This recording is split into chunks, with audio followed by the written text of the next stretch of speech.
یا دقیقه بچه ما زن زیستم او یا بزنه خوز میوم اوز یا دقیقه اوز یا دقیقه پس میوم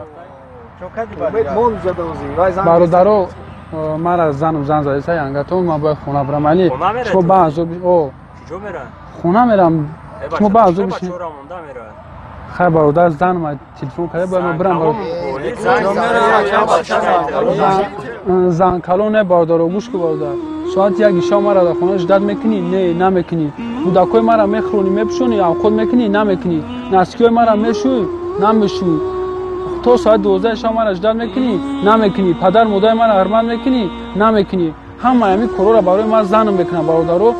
ما او را دوست میدارم و حرمت میکنم یگون جای زن کلونی نیست شما بعضو بشین مرا خون برادرو بخشش زیاد